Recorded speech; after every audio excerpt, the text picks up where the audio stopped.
Hello viewers, welcome back to my channel. আজ আমি আপনাদের দারুণ স্বাদের সয়াবিন আলুর তরকারি বানিয়ে দেখাবো। এটা একদমই সাধারণভাবে বানাবো, খুব সহজে। আর রেসিপিটা অবশ্যই আপনারা ভাত বা রুটি যে কোনো কিছুর সঙ্গে পরিবেশন করতে পারেন। খেতে খুবই টেস্টি হয় আর খুব মজার হয়। চলুন তাহলে কথা না বাড়িয়ে রেসিপিটা শুরু করি। আমার চ্যানেলে যদি নতুন বন্ধু হয়ে থাকেন অবশ্যই সাবস্ক্রাইব করে সাথে থাকবেন। প্রথমে এখানে একটা পাত্রের মধ্যে কিছুটা জল গরম হতে দিয়েছি। জলটা অলরেডি ফুটতে শুরু করেছে। এর মধ্যে আমি এক বাটি সয়াবিন দিয়ে দিলাম। সয়াবিনটা দিয়ে এবারে 4 থেকে 5 মিনিটের মতো খুব ভালোভাবে একটু ফুটিয়ে নেব। এখানে আপনারা লক্ষ্য করবেন, এই দেখুন খুব ভালো মতো করে সেদ্ধ হয়ে গিয়েছে আর সয়াবিনগুলো ফুলে পুরো ডাবল হয়ে গিয়েছে, দ্বিগুণ পরিমাণ সয়াবিনগুলো ফুলে গিয়েছে। এবারে আমি গ্যাসটা বন্ধ করে একটু ঠান্ডা করে নেব। সয়াবিনগুলো সম্পূর্ণভাবে ঠান্ডা হয়ে গিয়েছে। এবারে জলটা চিপে খুব ভালো করে একটা থালার মধ্যে সয়াবিনগুলোকে তুলে নিচ্ছি। অবশ্যই এটা লক্ষ্য রাখতে হবে সয়াবিনগুলোতে যেন কোনো রকম জল না থাকে, খুব জলটা এখানে বার করে নিতে হবে। এখানে একটা বাটির মধ্যে একটা পেস্ট তৈরি করব, তার জন্য দিয়ে দিচ্ছি হাফ টিস্পুন হলুদের গুঁড়ো, দিয়ে দিলাম হাফ টিস্পুন ধনে গুঁড়ো, হাফ টিস্পুন জিরে গুঁড়ো, হাফ টিস্পুন দিয়ে দিচ্ছি লাল লঙ্কার গুঁড়ো, আর হাফ টিস্পুন দিয়ে দিলাম কাশ্মীরি লাল লঙ্কার গুঁড়ো। তার সঙ্গে একটু জল দিয়ে খুব ভালো মতো করে মিশিয়ে এই পেস্টটা তৈরি করে রেখে দেবো রান্নার মিনিমাম আধ ঘন্টা আগে। রান্নার টেস্টটা খুব ভালো মতো আসে এই মশলাটা যদি আগে থেকে তৈরি করে রেখে দেওয়া হয়। মশলাটা খুব ভালো মতো করে পেস্ট করে নিয়েছি। এবার এটা সাইডে রেখে দিলাম। এবারে একটা কড়াই গরম হতে দিয়েছি। কড়াইয়ের মধ্যে দিয়ে দিচ্ছি কিছুটা পরিমাণ সর্ষের তেল। সর্ষের তেলটা একটু গরম করে নেব। তারপরে এখানে দিয়ে দিচ্ছি টুকরো করে কেটে রাখা আলু, দুটো বড় সাইজের আলু ছোট ছোট করে একটু কেটে নিয়েছি এখানে। আর এখানে আপনারা আলুটা কম বেশি করতে পারেন। আলুটার মধ্যে দিয়ে দিচ্ছি অল্প একটু লবণ আর ভাজার জন্য অল্প একটু হলুদের গুঁড়ো। লবণ হলুদ দিয়ে আলুটাকে খুব ভালো মতো করে নাড়িয়ে চাড়িয়ে মিশিয়ে একটু কিছুক্ষণের জন্য ভেজে নেব লাল লাল হওয়া পর্যন্ত। এই দেখুন খুব ভালো মতো করে আলুগুলো ভাজা হয়ে গিয়েছে। এখানে আলুগুলো লাল লাল হয়ে গিয়েছে ভালো মতো করে। এবারে আমি এর মধ্যে দিয়ে দিচ্ছি বয়েল করে রাখা সয়াবিনগুলো। এখানে আমি আলু আর সয়াবিন একসঙ্গে ভেজে নিচ্ছি। আপনারা চাইলে আলুগুলো তুলে আলাদা আলাদা করে সয়াবিনটা আবার ভাজতে পারেন। ওই জন্য প্রথমে আমি আলুটা ভেজে তারপরে সয়াবিনটা দিয়েছি। নাড়িয়ে চাড়িয়ে আবারও 2-3 মিনিটের মতো এবারে ভেজে নেব। সয়াবিনের হালকা কালারটা একটু চেঞ্জ হয়ে যাবে, ভাজা হয়ে যাবে, ততক্ষণ পর্যন্ত একটু নাড়িয়ে চাড়িয়ে ভেজে নেব। সয়াবিন আলু সমস্তটাই পুরো ভাজা ডান। এবারে আমি এগুলোকে একটা প্লেটের মধ্যে তুলে নিলাম। এবারে এই কড়াইটাকেই পরিষ্কার করে নিয়ে আবার কড়াইয়ের মধ্যে দিয়ে দিচ্ছি কিছুটা পরিমাণ সর্ষের তেল। এখানে 3 টেবিল চামচ মতো সর্ষের তেল আছে। দিয়ে দিলাম একটা শুকনো লঙ্কা ও দুটো তেজপাতা। তার সঙ্গে দিয়ে দিচ্ছি হাফ টিস্পুন গোটা জিরে।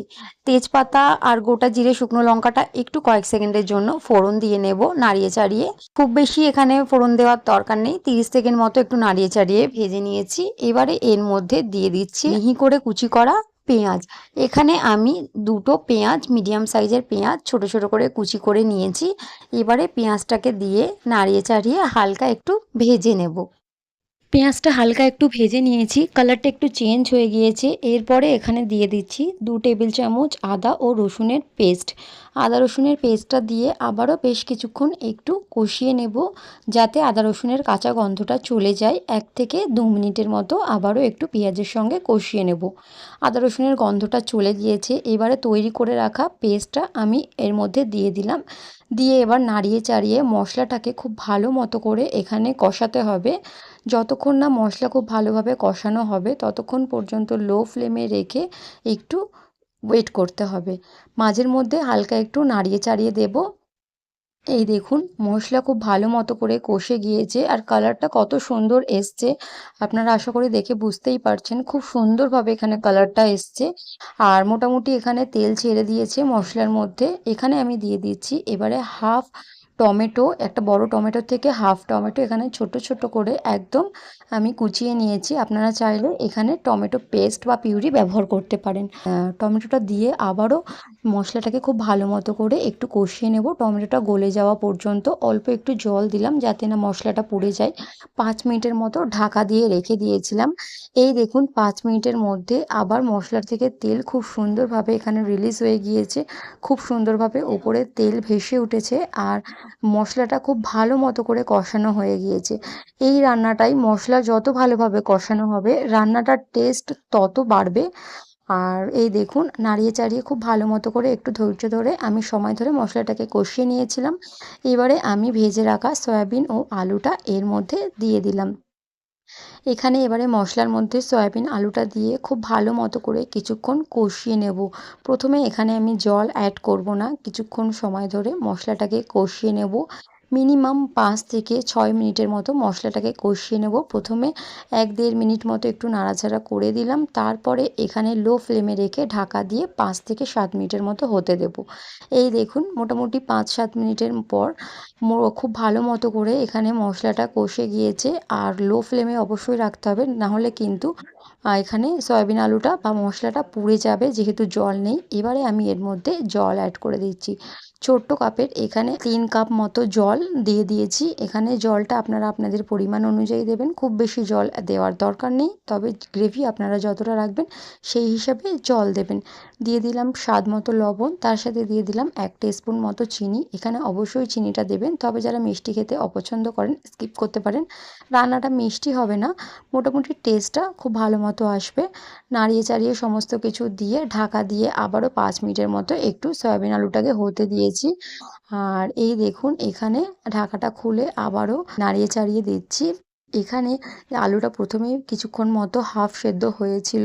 আর সয়াবিন তো রান্না হতে খুব বেশি সময় লাগে না, অলরেডি সেদ্ধ হয়েছিল। সেই জন্য এখানে সয়াবিন আলুটা রান্না হতে খুব বেশি সময় লাগবে না। মোটামুটি আমি এখানে আরও ৫ মিনিটের মতো একটু নাড়িয়ে চাড়িয়ে আলুগুলো এই দেখুন খুব ভালো মতো সেদ্ধ হয়ে গিয়েছে।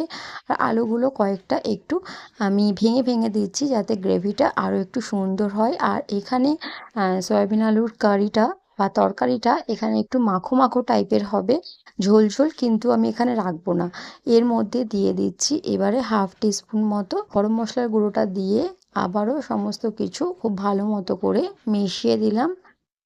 আরও আমি ২-৩ মিনিটের মতো একটু গরম মশলাটা দিয়ে ফুটিয়ে নিয়েছি। তারপরে দিয়ে দিলাম একটু ড্রাই কাসুরি মেথি, হাত দিয়ে এভাবে একটু ঘষে দিলাম। কাসুরি মেথিটা ওপর থেকে এখানে ছড়িয়ে দিয়েছি। সয়াবিন আলুটা এখনই দেখতে কত সুন্দর লাগছে। এবারে গ্যাসটা আমি বন্ধ করে স্ট্যান্ডিং টাইমে ৫ মিনিটের মতো রেখে তারপরে আমি আপনাদের সার্ভ করে দেখাচ্ছি। এই দেখুন প্লেটের মধ্যে সয়াবিন আলুটা খেতে হয় অসম্ভব মজার। আপনাদের খুব সহজ পদ্ধতিতে একদম ঘরোয়া উপকরণ দিয়ে বানিয়ে দেখালাম। অবশ্যই এই রেসিপিটা একবার হলেও ট্রাই করবেন। রেসিপিটা ভাত, রুটি সমস্ত কিছুর সঙ্গে আপনারা পরিবেশন করতে পারেন। রেসিপি ভালো লেগে থাকলে অবশ্যই লাইক করবেন। চ্যানেলে নতুন বন্ধু হয়ে থাকলে চ্যানেলটা সাবস্ক্রাইব করে পাশে থাকা বেল আইকনটা প্রেস করে দেবেন। তাহলে আমি যখনই ভিডিও আপলোড করব সবার প্রথমে আপনার কাছে নোটিফিকেশানটা পৌঁছে যাবে। আজকের মতো রেসিপিটা এখানেই শেষ করছি। সবাই অবশ্যই খুব ভালো থাকবেন, সুস্থ থাকবেন। রেসিপি কেমন লেগেছে অবশ্যই কমেন্ট করে জানাবেন। চলুন তাহলে আজকের মতো এখানেই